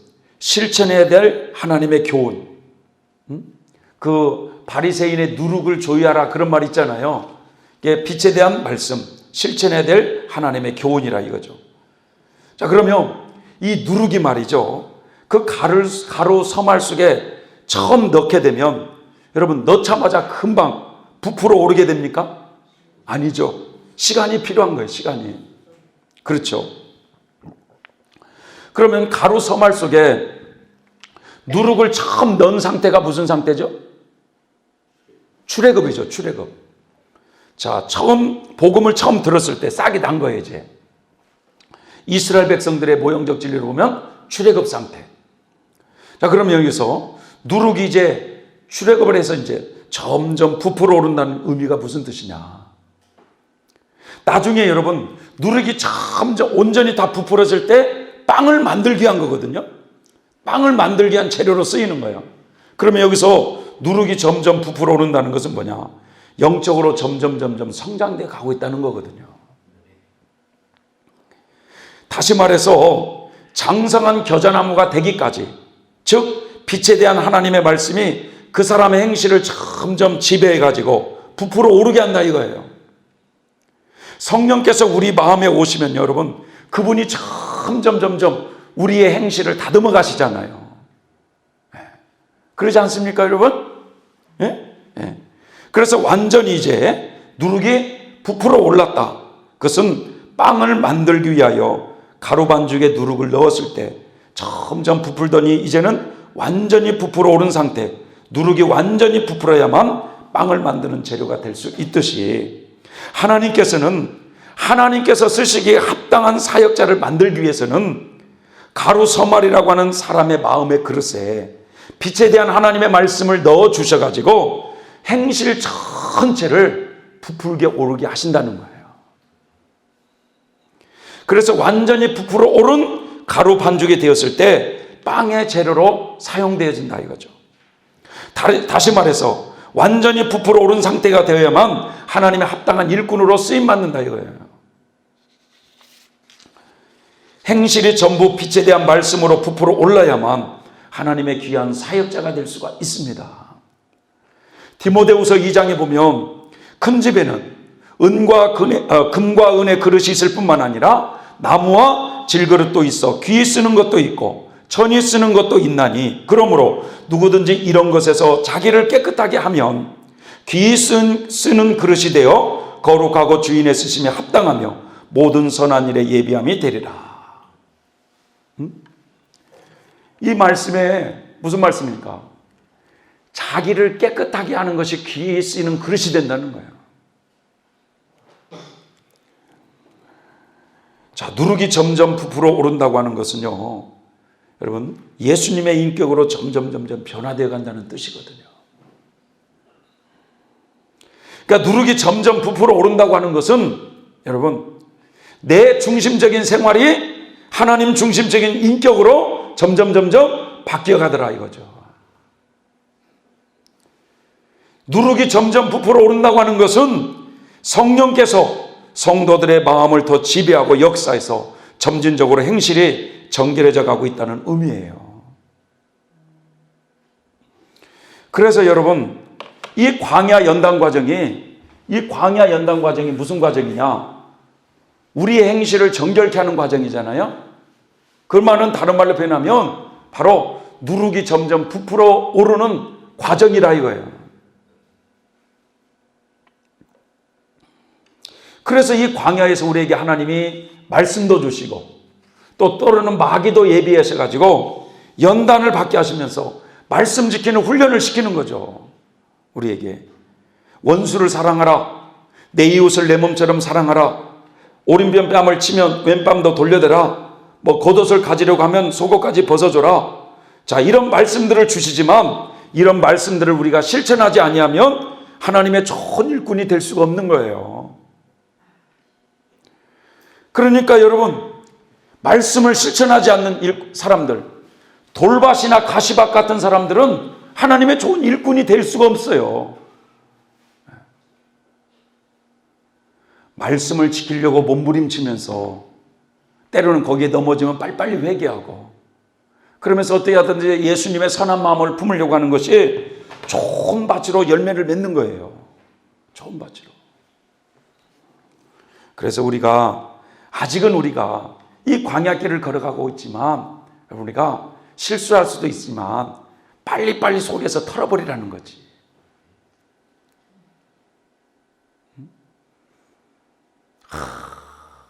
어떤 분은요, 기도도 열심히 해요. 교회에서 봉사도 열심히 해요. 다른 사람들 그냥 권사님 저분은 용사예요, 용사. 그런데 이 남편하고 한번 틀어져 가지고 3개월 동안 말을 안 하고 밥만 넣어주는 거예요, 남편은. 그건 좋은 행실이라고 볼 수가 없거든요.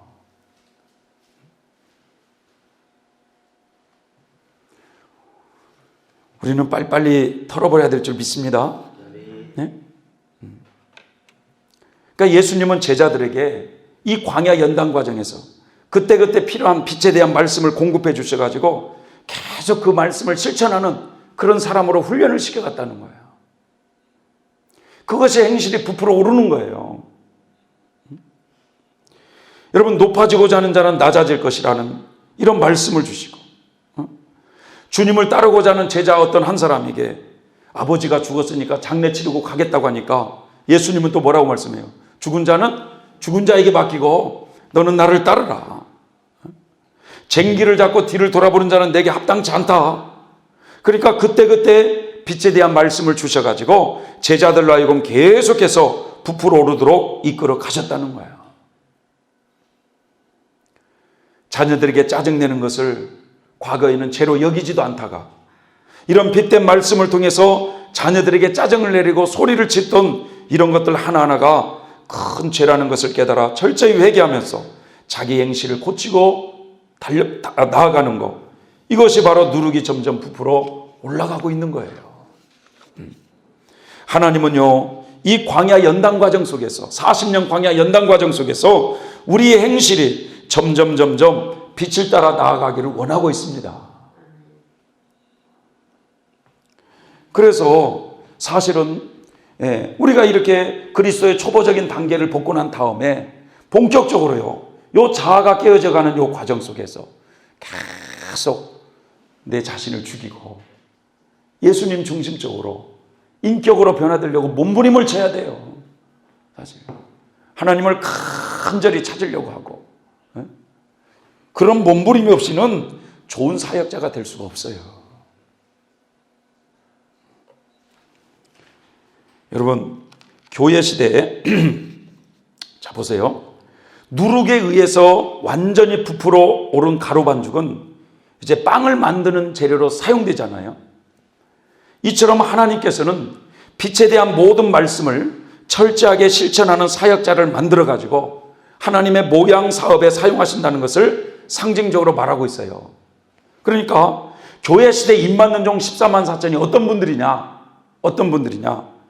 가루 서말 속에 누룩을 넣어 가지고 그 누룩이 점점 행실이 부풀게 하져 가지고 이제는 하나님의 온전한 사역자로 쓰임 받는 그런 사람들이라. 자, 겨자씨 비유에서는 싹이 날 때부터 장성한 겨자나무가 될 때까지 점진적으로 성장하는 과정에 대해서 말씀하고 있다면, 이 누룩 비유는 하나님의 말씀에 순종해 가지고 도덕적인 행실을 점점 정결케 하시는다, 이런 뜻이 있어요. 도덕적으로.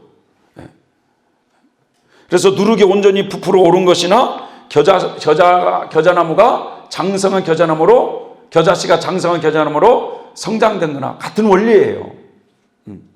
그러니까 이 누룩 비유나 이 겨자씨 비유는요, 원래 같은 건데 겨자씨 비유를 좀 더 보충해서 설명해 주고 있는 거예요. 그러니까 장성한 겨자나무는 이런 성장 과정으로 이렇게 장성하게 성장했다, 이런 의미치고 있다면, 이 누룩 비유에서는 그런 장성한 겨자나무는 철저히 하나님의 말씀을 실천해서 도덕적인 행실이 빛된 모습들이 삶 속에 있다, 이런 모습으로 더 조명해서 말씀해 주고 있는 거죠. 네. 자, 그 다음에 진주 보화 비유를 보면은 14만 4천을 여기서 이제 정리할 수가 있어요. 자, 진주 보화 비유를 다 같이 한번 읽어볼까요?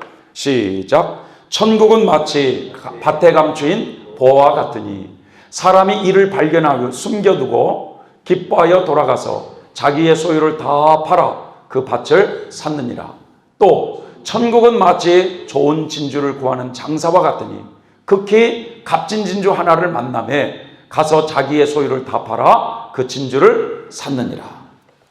이 보화 비유와 진주 비유는 두 가지로 되어 있는데 같은 것입니다, 사실은. 왜냐하면 보화 비유는요, 어떤 사람이 다른 사람의 밭을 둘러보다가 그 밭에 보화가 감추어진 것을 발견했어요.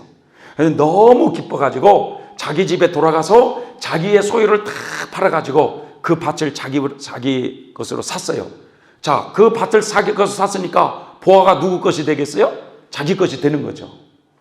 그 다음에 진주 비유에서는 진주를 구하는 장사가 돌아다니다가 어느 날 값진 진주 하나를 발견한 거야. 너무 기뻐가지고 집으로 돌아와가지고 자기의 소유를 다 팔아가지고 그 진주를 자기 것으로 샀다, 이거죠. 이 공통된 두 비유의 특징은 뭐냐? 자기의 소유를 다 팔아서 진주, 보화를 샀다는 거예요. 따라서 이 보화나 진주는 같은 의미입니다. 그래서 여기서 진주 비유를 중심으로 이제 좀 설명을 해볼게요. 진주는 무엇을 가리켜 말할까? 진주. 많은 사람들이요, 이 CBS나 막 그런 방송국에 보면은 이 진주를 뭘로 해석한 줄 아세요? 말씀, 구원, 복음, 이런 식으로 해석하더라고요. 그러면 여러분들이 한번 생각해 보세요. 네?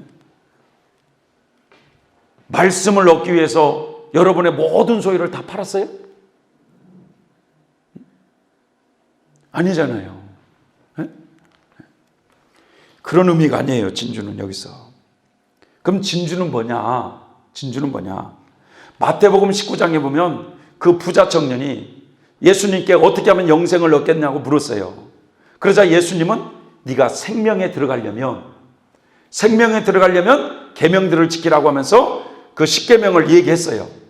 그러자 그 청년이 10계명을 다 지켰다고 그랬어요. 그러니까 예수님이 너에게 한 가지 부족한 것이 있는데 네가 가지고 있는 이 모든 소유를 다 팔아 가난한 자들에 주고 나를 따르라. 그리하면 하늘에서 뭐가 주어지리라? 뭐가? 금이 주어지리라? 하늘에서 보화가 너에게 임하리라고 그랬잖아요. 그러니까 이 보화는 진주라고 그랬으니까 자기의 소유를 다 팔아서 얻게 되는 거잖아요. 근데 예수님의 그 전제 조건이 뭐야? 네가 생명에 들어가려면 이렇게 하라. 그러니까 결국은 이 보화나 진주는 뭐냐? 하나님의 생명이라는 거예요. 생명. 하나님의 생명.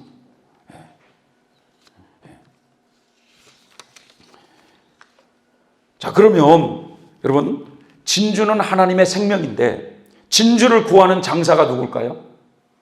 구원받은 성도들이죠. 우리가 성도들이 말이죠, 처음 예수님을 딱 영접하고 나서 이 기독교가 생명, 영원한 생명, 그 생명을 외치면서 이 광야길을 가지 않습니까? 그러니까 우리가 지금 이 광야길은 예수님의 생명을 바라보면서 가고 있는 성도들이에요. 성도들. 그런데 어느 날 값진 진주 하나를 만났어요. 그게 뭐냐? 이 광야길을 걸어가다가 하나님의 생명의 맛을 잠깐 맛봤어. 그게 뭐죠? 가나안 땅 정탐. 이해되시죠? 가나안 땅 정탐을, 야, 하나님의 생명이라는 것이 바로 이런 거구나 하면서 너무 좋아가지고 돌아와가지고 이제 본격적으로 요 과정이, 하나님의 생명이 여기 있는데 이 생명을 얻기 위해서 여기서 본격적으로 뭐 하는 과정이냐? 내 소유를 다 소유를 어떻게 팔아야 되는 과정이라 이거예요. 소유를. 사람들은 소유를 팔으라고 하니까 물질적인 것만 생각하는데 그 소유가 그게 아니에요. 물질도 소유의 일부지만 하나님 앞에 나아가는 데 있어서 내 마음을 붙잡고 있는 거, 그게 다 소유거든, 소유. 그래서 자식이 소유가 될 수도 있고요. 교회가 소유가 될 수도 있고요. 남편이 소유가 될 수도 있고요. 우리 마음을 지배하고 있는 것이 다 소유야, 소유. 그래서 결국은요, 우리가 지금 하나님의 생명을 얻기 위해서 집중적으로 훈련하는 게 뭐냐? 내 자신을 버리는 훈련을 한다. 그래, 결국은 뭐요? 천주교에서 딱 가면은 가슴을 치면서 뭐라고 그러죠? 내 탓이요, 내 탓이요, 내 탓이요 그러잖아요.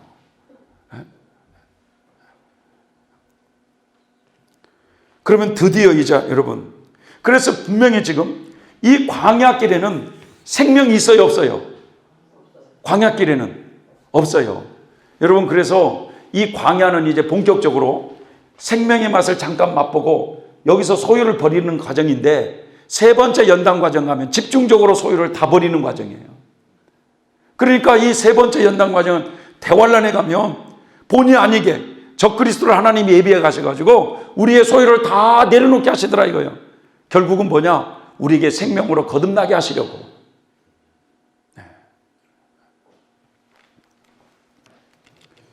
자, 그래서 이제 드디어 소유를 다 팔아가지고 값진 진주를 샀다고 하는 것은 이 광야길에 소유를 다 버리고 나서 하나님의 생명을 내 것으로 받았다 이거야.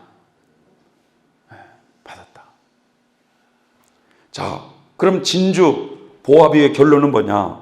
경험적인 진리거든요.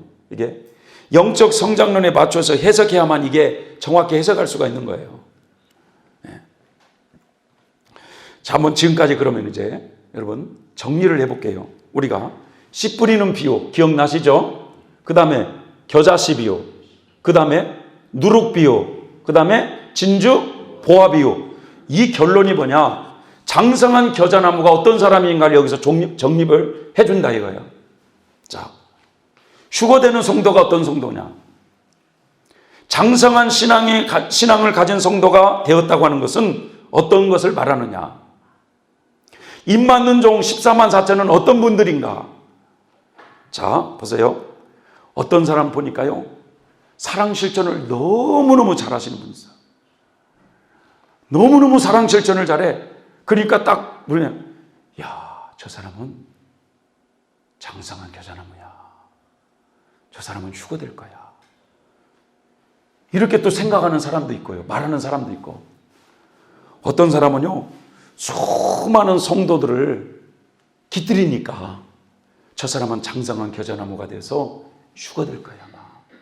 이렇게 말하는 사람도 있고, 어떤 사람은 각종 성령의 은사를 막 받아가지고 천국을 막 체험하기도 하고, 기도를 하면 예수님이 막 나타나갖고 예수님하고 직접 대화를 한대. 막 이런 사람이 아주 신령한 이런 사람을 이 얘기 들어보면 저 사람은 진짜 휴거될 거야, 이렇게 말하는 사람들이 있는데 이게 진리가 정돈이 안 되니까 그런 거예요. 오늘날 이런 것들이 정돈이 되지 않으니까 휴거되는 성도가 어떤 분인가를 몰라요. 혼란에 빠져 있어요. 자, 보세요. 겨자씨 비유에서와 같이 어떤 성도가 정상적인 성장의 과정을 통과해가지고, 정상적인 성장의 과정을 쭉 세월이 흘러서 통과해가지고 장성한 겨자나무로 성장되었는가를 우리는 분명히 살펴봐야 되고, 두 번째로는 누룩 비유에서처럼 실천해야 되는 하나님의 말씀이 그분의 삶 생활 속에서 행실과 인격으로 그렇게 실제적으로 하나님의 말씀을 실천하면서 그렇게 삶으로 나타나고 있는가를 봐야 되고,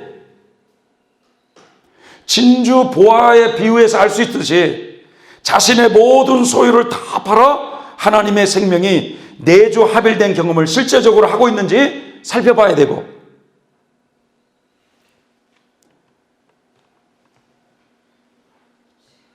어느 목사님이 행실도 정말 거룩하고 많은 양떼를 거느리는 걸 보니까 저분은 휴거 성도라고 그렇게 말할지 모르지만, 진주 보화 비유에서처럼 하나님의 생명이 내주 합일되어 있지 않으면 아직 안 된 거예요.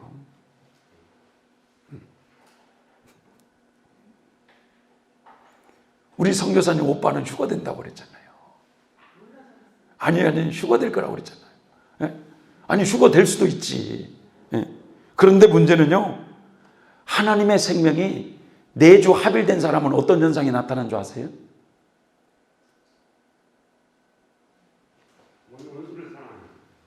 그게 아니에요. 요 이마를 통해서 우리 눈에 보이지 않는 하나님의 보호자로부터 흘러내리는 생명수가 이리로 흐르게 되어 있어요. 이리로. 어디로요? 이리로. 그러니까 이리로 흘러 들어오니까 마귀도 말이죠. 여기다가 뭘 박아놔 버렸잖아요. 네? 이리로 흐르게 돼 있어요. 이마로. 그런데 이게 그 생명수가 요 이마로 유입돼 가지고 요 배 밑으로 내려와 가지고 단전이라고 그러죠. 여기서부터요 온 마디마디 온몸으로 퍼지면 그 사람의 몸 자체는 평강덩어리야. 평강덩어리. 그런데 이게 잠잘 때는 모르는데 잠에서 깨어나면 이게 또 시작되는 거야. 그런데 이게 천국에까지도 영원히 이루어진다는 거예요. 그게 속 자체는 평강덩어리예요. 평강덩어리. 그런데 이게 실제적으로 강하게 임할 때는 폭포수처럼 그 소리가 그렇게 난대요. 기도할 때가 아니라 그 소리가 혼자 예수님을 묵상하고 집중적으로 그렇게 하고 있으면 그 소리가 말이죠, 폭포수 소리가 나고, 내가 만약에 그런 경험을 하고 있는데 복음을 증거하는데 그런 소리가 나면은 이게 장애가 되잖아요. 그럴 때는 이슬비처럼 임하는데, 성인들은 말이죠, 그걸 사랑의 공세가 시작됐다 이렇게 표현을 했어요.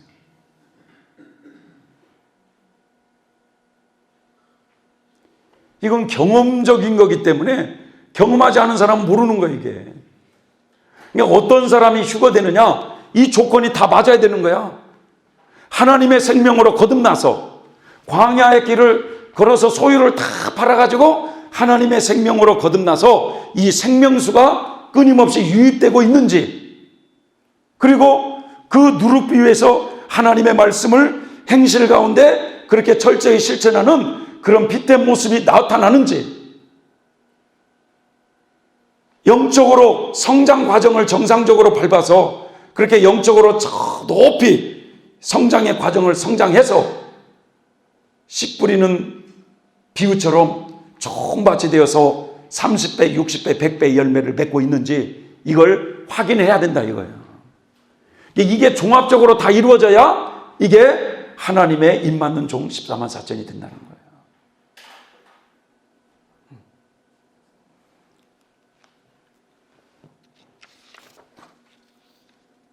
이처럼 14만 4천은요, 자기의 소유를 다 팔아 하나님의 생명이 내주 합일된 성도들이요, 누룩이 온전히 부풀어 빛된 행실의 생활 속에서 나타나고 있는 분들이요, 장성한 신앙으로 성장한 분들이라는 거예요. 하나님께서는 이 교회 시대, 이 2000년의 교회 시대 동안에 14만 4천이라고 하는 장성한 겨자나무를 만들어서 천국 건설 사업을 위한 하나님의 목양 사업을 이렇게 이끌어 오셨다는 거예요. 믿습니까, 여러분? 믿습니까? 이게 휴거되는 성도들이 어떤 성도란가 이게 딱 정립이 되는 거예요, 이게. 그래서 성경은 14만 4천이 어떤 분인지를 모르면 해석이 안 되게 돼 있다. 성경은. 지금까지 누누이 여러분, 좋은 일꾼, 좋은 사역자, 좋은 그릇, 교회 시대 14만 4천이 어떤 분들이냐, 이게. 이걸 정립해 주는 거예요, 이게. 정립. 너무 신기하지 않습니까? 우리 눈에는 보이지 않는데 하나님의 보좌로부터 그 사람 이마 속에 생명수가 유입이 되고 있으니 얼마나 신비해요. 얼마나 신비해요.